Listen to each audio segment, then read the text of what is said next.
À minuit, l'air à Ouagadougou était lourd, presque palpable. Un silence étrange régnait dans les rues, jusqu'à ce qu'une voix à la radio déchire la nuit. Tous les permis miniers étrangers ont été révoqués. Pour certains, un acte de folie. Pour d'autres, un geste de justice. Ibrahim Traoré, le capitaine de 34 ans, a promis de récupérer l'or du Burkina Faso pour son peuple. Ce qui a suivi allait secouer l'Afrique et redéfinir les règles du jeu. Ibrahim Traoré, jeune capitaine de l'armée burkinabé, a fait une promesse audacieuse. L'or du Burkina Faso ne serait plus utilisé pour enrichir des banques étrangères, mais pour financer le développement du pays. C'était un acte sans précédent dans un contexte de crise profonde. Après des années de pillage par des entreprises minières internationales, où l'or était exporté en masse vers des destinations lointaines, Traoré a pris une décision radicale. Tous les contrats miniers étrangers ont été annulés sans compensation. Le peuple burkinabé, longtemps privé des bénéfices de ses ressources naturelles, a applaudi ce tournant historique. Pour les investisseurs étrangers, cependant, cela ressemblait à un suicide économique. Les marchés mondiaux ont réagi par une panique immédiate. Pourtant, pour les Burkinabés, ce geste symbolisait plus qu'une réforme économique. Il incarnait un retour à la souveraineté, à la justice et à l'indépendance. Le geste de Traoré a choqué le monde entier, mais il a été bien accueilli à Ouagadougou. En effet, dès l'annonce, une vague d'émotions a déferlé dans les rues de la capitale burkinabé. Les foules sont sorties massivement pour manifester leur soutien au capitaine et à son gouvernement. Ibrahim Traoré, un homme forgé par la douleur et les injustices de son pays, n'a pas hésité. Il a défini clairement sa position. L'or ne sera plus une source de richesse pour les nations étrangères, mais pour notre peuple. Cette annonce a eu lieu dans un contexte où près de 69% des exportations du Burkina Faso étaient issues de l'or, mais malgré cette richesse, la majorité de la population vivait dans la pauvreté. Les contrats miniers, souvent opaques et négociés à des conditions désavantageuses, ont permis aux sociétés étrangères de profiter du potentiel minier du Burkina Faso tout en maintenant les habitants dans une situation précaire. L'argent généré par l'or partait directement dans les coffres des entreprises internationales, laissant derrière lui des dettes et des terres dévastées. Le pays, bien qu'abritant d'immenses ressources, était l'un des plus pauvres du monde. Mais avec cette décision, Traoré a changé le cours de l'histoire. Ce n'était pas seulement une décision économique, mais un acte de rébellion contre un système néocolonial. Un message clair en a été envoyé. Le Burkina Faso, désormais, revendiquait sa souveraineté. Ibrahim Traoré, un capitaine militaire, n'était pas issu d'un milieu privilégié, mais c'est justement cette origine humble qui a forgé sa détermination. À seulement 34 ans, il a grimpé les échelons de l'armée avec une conviction inébranlable. La souveraineté du Burkina Faso devait passer par le contrôle de ses ressources naturelles. Son parcours est celui d'un homme qui a vu son pays exploité et qui a décidé qu'il était temps de rompre ce cycle de dépendance. Lorsqu'il a pris la tête du pays, la situation semblait désastreuse. Le Burkina Faso était en proie à des attaques incessantes d'insurgés, à des coups d'état militaires et une économie en effondrement. Mais c'est dans ce chaos qu'un nouveau défi a émergé. Traoré n'a pas seulement pris des mesures de sécurité, il a lancé une réforme minière radicale, la révision du code minier du pays. La loi 016-2024, adoptée par son gouvernement, a redéfini les règles du jeu en matière d'exploitation des ressources naturelles. Traoré a promis que l'or du Burkina Faso serait désormais au service des Burkinabés, et non plus des grandes entreprises étrangères. L'ampleur de son geste a eu un impact immédiat, aussi bien à l'intérieur qu'à l'extérieur du pays. Tandis que l'opinion internationale qualifiait cette décision de suicide économique, les Burkinabés se sont unis pour soutenir leur leader. Ce n'était pas seulement une question de richesse, mais de dignité et de justice. Pour la première fois depuis longtemps, le pays semblait enfin prendre en main son propre destin. Le soir du 1er janvier 2024, l'annonce d'Ibrahim Traoré résonnait comme un coup de tonnerre dans le monde entier. À Ouagadougou, l'atmosphère était lourde, et pourtant, la population accueillait cette nouvelle comme un soulagement, voire une victoire.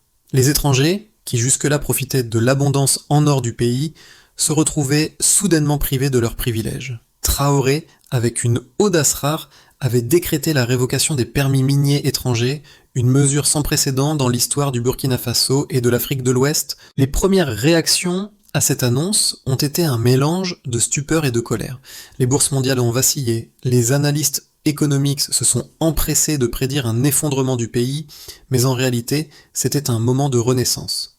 Le gouvernement burkinabé a immédiatement réaffecté les permis miniers révoqués à des entreprises nationales, créant ainsi un levier économique local pour inverser la tendance de dépendance. Les mines qui avaient jadis appartenu à des sociétés étrangères ont été placées sous gestion nationale. Les jours suivants ont été marqués par une montée de soutien populaire.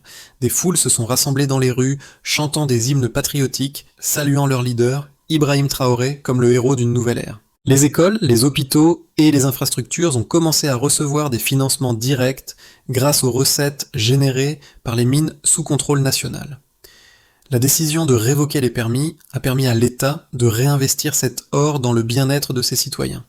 C'était un signe que la souveraineté n'était plus une illusion, mais une réalité palpable. Cependant, cette radicalité ne passait pas inaperçue à l'international.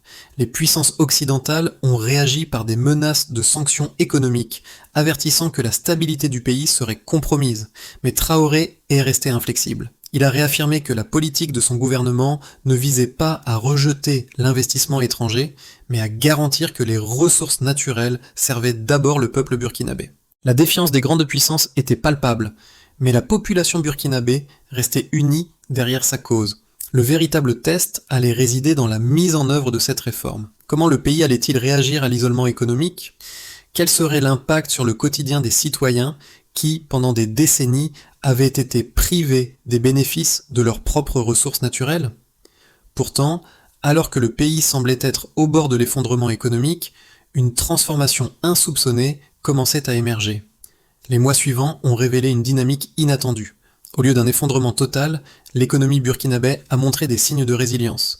L'État a réussi à augmenter la production minière de 10% en quelques mois, un exploit que beaucoup pensaient impossible après la révocation des contrats. L'idée que les Africains puissent gérer eux-mêmes leurs ressources a gagné en crédibilité, et cela a inspiré d'autres nations africaines. Dans le même temps, une série d'initiatives de solidarité régionale ont commencé à se dessiner, à commencer par l'émergence de l'Alliance du Sahel, une coopération entre le Burkina Faso, le Mali et le Niger. Ces nations, historiquement liées par des défis communs, ont vu dans l'exemple burkinabé une occasion de redéfinir les termes de leur relation avec l'Occident. Traoré et ses homologues ont envisagé une nouvelle ère de collaboration basée sur des principes d'égalité et de respect mutuel, plutôt que de dépendance. L'Alliance du Sahel n'était pas seulement une question de défense mutuelle, mais aussi une tentative de créer un bloc économique autonome, un contrepoids aux anciennes puissances coloniales. Le projet de raffinerie d'or à l'échelle régionale en est un exemple frappant.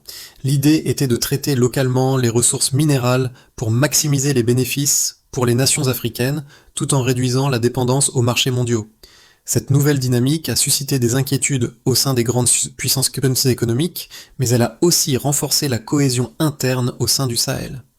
Les effets de la décision d'Ibrahim Traoré ont commencé à se matérialiser bien plus tôt que prévu. La révocation des permis miniers étrangers a mis à l'épreuve la capacité du Burkina Faso à gérer ses propres ressources naturelles, mais les résultats ont été impressionnants. En 2024, l'économie a montré une résistance insoupçonnée, surpassant les attentes les plus optimistes. L'un des premiers chiffres à marquer cette réussite a été l'augmentation de la production d'or. En l'espace de 6 mois, la production d'or a augmenté de près de 10%, un chiffre qui a étonné les économistes, compte tenu des prévisions pessimistes sur les conséquences immédiates de l'expulsion des sociétés minières étrangères. Cette performance a été rendue possible grâce à l'intégration des entreprises locales dans la gestion des mines, ainsi que par la réorganisation complète du secteur minier sous contrôle national. Contrairement à ce que les experts économiques avaient prédit, l'or n'a pas cessé de couler. Il a simplement commencé à circuler à l'intérieur du pays, dans les projets de développement de la santé, de l'éducation et des infrastructures. Un autre indicateur significatif a été l'impact direct sur les finances publiques.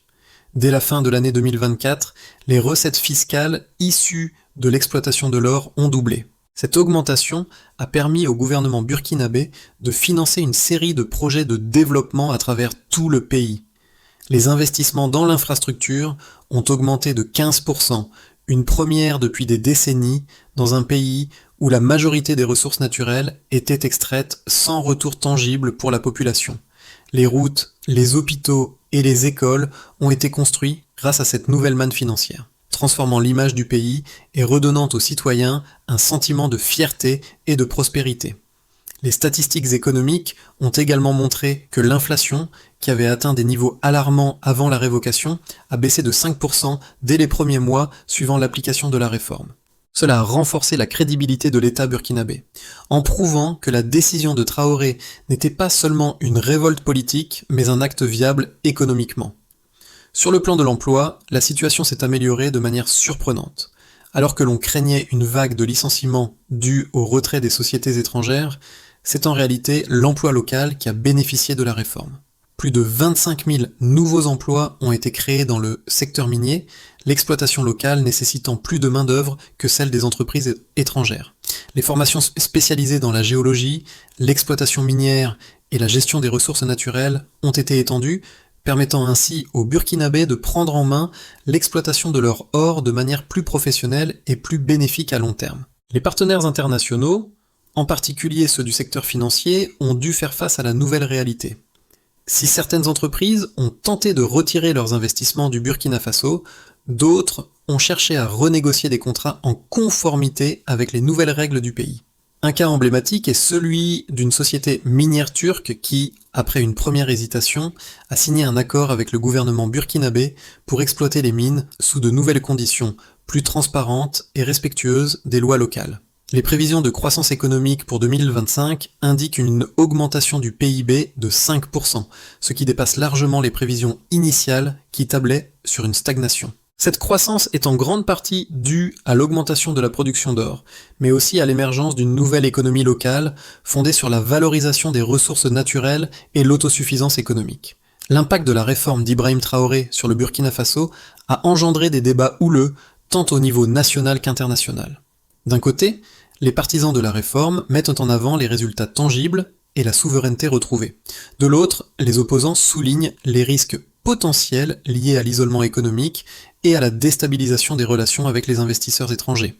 Les partisans de la réforme insistent sur le fait que la décision de révoquer les permis miniers étrangers a permis au pays de prendre en main ses ressources naturelles et de les redistribuer équitablement au sein de la société. Grâce à cette politique, le Burkina Faso a renforcé son indépendance économique et mis fin à des années d'exploitation injuste. Il souligne que l'augmentation de la production minière, la création d'emplois locaux et la réaffectation des bénéfices pour financer des projets d'infrastructure sont des preuves irréfutables que le pays peut prospérer sans l'intervention des multinationales. En ce sens, la décision de Traoré est perçue comme un modèle pour d'autres nations africaines qui, longtemps dépendantes des capitaux étrangers, cherchent aujourd'hui à récupérer le contrôle sur leurs ressources naturelles. Cependant, l'opposition à cette réforme est tout aussi vocale. Les détracteurs de la politique de Traoré insistent sur le fait que la révocation des permis miniers étrangers risque de freiner l'investissement étranger et de détériorer les relations diplomatiques avec des puissances économiques clés. Ils font valoir que les entreprises étrangères apportaient non seulement de l'expertise technique, mais aussi des financements cruciaux pour les projets d'infrastructure du pays. En outre, certains experts prévoient des conséquences à long terme sur la capacité du pays à attirer de nouveaux investisseurs, au moment où le pays a besoin de capitaux pour soutenir ses réformes et son développement. Pour eux, l'idée de gérer les mines exclusivement par des entreprises locales sans aide étrangère présente un risque de mauvaise gestion et d'inefficacité. Malgré les critiques, la politique de Traoré semble avoir remporté un soutien populaire indéniable. Les Burkinabés, qui se sentent historiquement exclus des bénéfices de l'exploitation de leurs ressources naturelles, perçoivent cette réforme comme un acte de justice. Les projets financés par les recettes de l'or, comme la construction de nouvelles écoles, de routes et d'hôpitaux, renforcent la légitimité de cette politique aux yeux du peuple. De plus, la montée en puissance de l'Alliance du Sahel, qui réunit le Burkina Faso, le Mali et le Niger, suggère que d'autres nations africaines pourraient suivre l'exemple burkinabé, cherchant à s'affranchir du contrôle des puissances occidentales sur leurs ressources naturelles. Le retournement radical opéré par Ibrahim Traoré n'a pas seulement transformé l'économie du Burkina Faso, mais a envoyé des ondes de choc à travers toute l'Afrique. Un simple acte de révoquer les permis miniers étrangers a secoué les bases du système mondial de l'exploitation des ressources naturelles.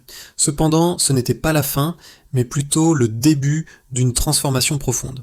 Le tournant crucial s'est produit lorsque le Burkina Faso a commencé à investir ses revenus miniers dans des secteurs stratégiques en particulier l'éducation et la santé, au lieu de les laisser filer vers des comptes offshore ou de financer des projets de développement mal contrôlés. Cette décision a eu un effet domino, non seulement sur le pays, mais également sur les voisins. L'exemple du Burkina Faso a inspiré d'autres nations africaines, comme le Mali et le Niger, à envisager une nouvelle manière de gérer leurs ressources naturelles. Ces pays ont commencé à créer des alliances pour garantir la gestion collective de leurs mines et autres richesses naturelles loin des intérêts étrangers. Ce modèle de solidarité régionale, initié par Traoré, est en train de redéfinir l'avenir du Sahel et au-delà, promettant un véritable renversement des rapports de force dans la région. Les conséquences immédiates de la décision d'Ibrahim Traoré se sont manifestées sur plusieurs fronts, transformant profondément le paysage économique et politique du Burkina Faso, mais aussi de ses voisins dans le Sahel. La première et la plus évidente a été l'impact direct sur les finances publiques. En réorientant les revenus issus de l'or vers des projets de développement local, le pays a commencé à se redresser économiquement. Le secteur de l'éducation a reçu un financement accru, permettant l'ouverture de nouvelles écoles et l'amélioration des infrastructures existantes. Les hôpitaux ont vu leur budget augmenter, permettant ainsi un meilleur accès aux soins de santé pour la population. Cette répartition des richesses a également eu un impact positif sur les régions minières. Autrefois négligées, ces zones ont commencé à recevoir des investissements dans les infrastructures, améliorant la qualité de vie des travailleurs et de leurs familles. Les conditions de travail dans les mines se sont améliorées grâce à la régulation accrue et à l'implication de l'État. Les populations locales ont ainsi commencé à bénéficier directement des ressources extraites de leur propre sol, ce qui a renforcé le soutien populaire envers la réforme. Sur le plan international, l'effet de cette politique a été tout aussi frappant. Les grandes puissances économiques, inquiètes de voir leur contrôle sur les ressources naturelles de l'Afrique diminuer, ont réagi par des menaces de sanctions et par des tentatives de pression diplomatique. Cependant, ces menaces n'ont pas eu l'impact escompté. Au contraire, le Burkina Faso, avec le soutien croissant de ses voisins, a renforcé sa position sur la scène internationale. L'Alliance du Sahel, initiée par le Burkina Faso, a permis aux pays membres de se regrouper pour défendre leurs intérêts communs, en particulier ceux liés à la gestion de leurs ressources naturelles. L'impact de cette décision ne s'est pas limité à l'économie. Sur le plan géopolitique, le Burkina Faso a montré à d'autres pays du Sahel qu'il était possible de se libérer des chaînes de la dépendance économique vis-à-vis des anciennes puissances coloniales. Le Mali et le Niger ont emboîté le pas, en entamant leurs propres réformes pour reprendre le contrôle de leurs ressources naturelles. Les pays du Sahel, historiquement fragilisés par des crises politiques et économiques, ont trouvé dans cette initiative un nouvel espoir de souveraineté. L'exemple burkinabé est devenu un modèle pour toute la région, un modèle qui prône la solidarité et l'autosuffisance. Ainsi, à travers son acte audacieux, Ibrahim Traoré a non seulement changé la trajectoire du Burkina Faso, mais a également influencé le destin de toute une région. En renversant les normes établies et en défendant une nouvelle conception de la souveraineté, il a tracé un chemin vers un avenir où les pays africains seraient enfin maîtres de leurs ressources et de leur destin. L'avenir du Burkina Faso, après la décision d'Ibrahim Traoré, semble se dessiner en 3 grands scénarios, chacun avec ses propres risques et opportunités. Ces scénarios varient en fonction de l'évolution de la situation économique, des relations internationales et de la mise en œuvre des réformes internes. Scénario de base, dans ce scénario, le Burkina Faso poursuit sur sa trajectoire actuelle de gestion nationale de ses ressources naturelles. La production d'or continue d'augmenter et les investissements dans les infrastructures et les services publics renforcent la croissance économique.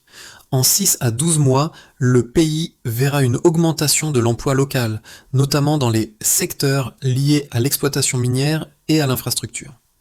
Le financement des projets sociaux, en particulier dans les régions rurales, favorisera une réduction de la pauvreté. Les relations avec les pays voisins du Sahel se solidifieront et l'Alliance du Sahel deviendra un bloc économique plus cohérent.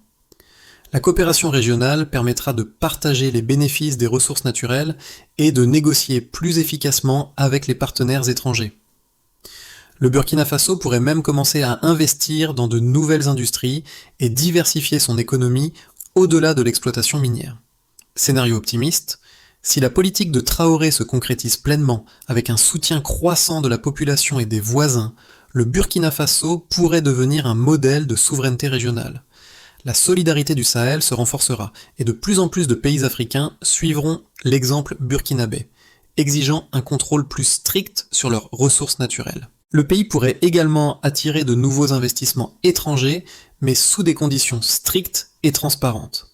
En outre, une gestion locale efficace des mines pourrait générer des revenus durables, ce qui renforcerait la position du pays sur la scène internationale. Le modèle économique local, basé sur l'autosuffisance et la répartition équitable des richesses, pourrait être vu comme un tournant pour toute l'Afrique, incitant à un renversement de la dynamique de dépendance des anciennes puissances coloniales. Scénario pessimiste. Si le Burkina Faso échoue à maintenir la stabilité interne et à continuer de générer des revenus suffisants à partir de ses ressources naturelles, le pays pourrait se retrouver isolé économiquement. L'hostilité croissante des puissances étrangères pourrait entraîner des sanctions économiques, ce qui affecterait gravement l'économie nationale. L'inflation pourrait augmenter et les infrastructures publiques pourraient souffrir du manque de financement. La gestion locale des mines pourrait se heurter à des problèmes de corruption ou de mauvaise gestion, ce qui réduirait les bénéfices pour le peuple. En outre, l'isolement pourrait limiter la capacité du pays à négocier de manière avantageuse avec les grandes entreprises et institutions financières internationales. Cela risquerait de provoquer des tensions internes et des divisions politiques, ce qui nuirait à l'unité nationale et à la mise en œuvre des réformes. Dans ces trois scénarios, la clé du succès réside dans la capacité du Burkina Faso à maintenir une gestion transparente et efficace de ses ressources, à renforcer la coopération avec ses voisins du Sahel et à naviguer dans un environnement international de plus en plus complexe. En fin de compte, le pays a l'opportunité de se forger un avenir plus indépendant, mais les défis restent nombreux. La situation actuelle du Burkina Faso, marquée par la réforme audacieuse d'Ibrahim Traoré, soulève des questions fondamentales qui résonnent au-delà des frontières du pays. Qu'est-ce que la souveraineté véritable ? Que signifie réellement contrôler ses ressources naturelles, surtout lorsqu'on vit dans un contexte de dépendance à l'extérieur ? Ces questions touchent non seulement les citoyens burkinabés, mais aussi les populations des autres nations africaines qui, comme eux, sont souvent réduites à vivre avec les miettes laissées par l'exploitation de leurs propres terres. Le cas du Burkina Faso nous pousse à réfléchir sur la manière dont l'histoire et la géopolitique influencent notre perception du développement économique. Traoré a défié le système international établi pour montrer que les pays africains ne sont pas condamnés à une dépendance éternelle. Ces actions incitent à repenser l'avenir des nations africaines, en particulier celle du Sahel. Ce n'est pas seulement une histoire d'or ou de ressources naturelles, mais une histoire de dignité et de lutte pour le respect des droits d'un peuple à disposer de ses biens. Les spectateurs internationaux, confrontés à cette remise en question de l'ordre mondial, se retrouvent face à un dilemme. Le Burkina Faso représente-t-il une menace pour l'ordre établi ou est-ce une opportunité pour d'autres pays d'adopter une voie plus autonome ? L'histoire du pays invite les citoyens du monde entier à se demander à quel prix la liberté économique et politique peut-elle être obtenue et qui décide de la valeur de ce prix ? Ce récit n'est pas simplement celui d'une nation en révolte. C'est l'histoire d'un peuple qui, après des décennies de soumission, choisit d'écrire son propre futur. Et cela, peu importe les obstacles sur son chemin. Si l'initiative du Burkina Faso réussit, elle pourrait devenir une source d'inspiration pour de nombreuses autres nations en quête d'une réelle autonomie économique et politique. Le chemin vers une véritable souveraineté économique pour le Burkina Faso est semé d'embûches, mais plusieurs étapes clés peuvent être mises en œuvre pour assurer le succès à long terme de la réforme initiée par Ibrahim Traoré. Le gouvernement burkinabé devra d'abord s'assurer que les ressources naturelles du pays sont exploitées de manière durable et transparente. Cela nécessitera un système de gouvernance robuste où chaque exploitation minière sera soumise à un contrôle strict pour éviter la corruption et garantir que les bénéfices retournent à la population. Première étape, mettre en place un système de gestion minière totalement transparent, avec des audits réguliers et des mécanismes de responsabilité clairs.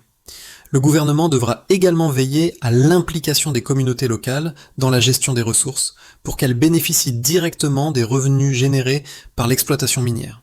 Cela inclut la construction d'infrastructures locales, la création d'emplois et la fourniture de services de base comme l'éducation et la santé. Deuxième étape, élargir le modèle à d'autres secteurs de l'économie. Bien que l'or soit une ressource clé, le Burkina Faso doit également investir dans l'agriculture, l'industrie et les technologies pour diversifier ses sources de revenus. Le pays devra encourager l'innovation et le développement d'une économie durable, réduisant ainsi sa dépendance aux matières premières. Troisième étape, renforcer la coopération régionale avec d'autres pays du Sahel. L'Alliance du Sahel pourrait jouer un rôle central dans la mise en place d'un modèle de développement économique coopératif, fondé sur la gestion partagée des ressources naturelles et l'élaboration de politiques économiques communes.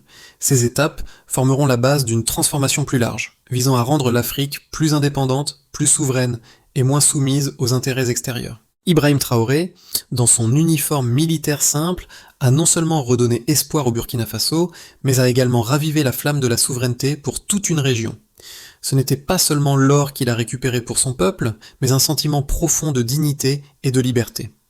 L'action de Traoré a montré au monde que la souveraineté n'est pas un privilège réservé aux puissances mondiales, mais un droit fondamental de chaque nation. Ce que le Burkina Faso a fait sous sa direction est bien plus qu'un simple tournant économique.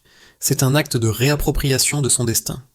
Les rues de Ouagadougou, autrefois marquées par la révolte, sont désormais des symboles de fierté collective, alors que les Burkinabés chantent le nom de Traoré comme un hymne à leur nouvelle liberté. Il a prouvé que même les plus petits, même les plus isolés, peuvent se tenir debout et redéfinir leur place dans le monde. L'histoire du Burkina Faso n'est pas seulement une victoire sur les puissances étrangères, c'est une victoire sur l'oubli et l'exploitation.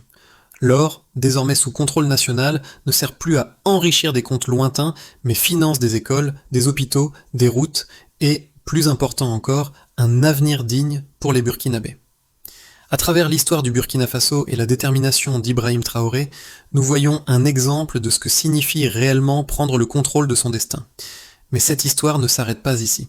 L'Afrique, toute l'Afrique, peut-elle suivre cet exemple et réaliser une souveraineté véritable, débarrassée des chaînes de la dépendance économique et politique. Le chemin est long, mais chaque étape, chaque action compte. Si vous croyez que l'avenir des nations africaines doit se tracer sur leurs propres termes, si vous croyez que les ressources naturelles ne doivent plus être l'apanage des puissances extérieures, il est temps d'agir. L'histoire de l'or du Burkina Faso est celle d'un peuple qui a décidé de s'approprier son avenir. Et c'est exactement ce que nous pouvons tous accomplir, ensemble. Rejoignez cette conversation. Abonnez-vous, partagez et participez à la construction d'un avenir où chaque nation peut se tenir fièrement sur ses propres pieds. Comment voyez-vous l'avenir des ressources africaines ? L'Afrique peut-elle vraiment être maîtresse de son propre destin ? Faites-nous part de vos pensées dans les commentaires ci-dessous.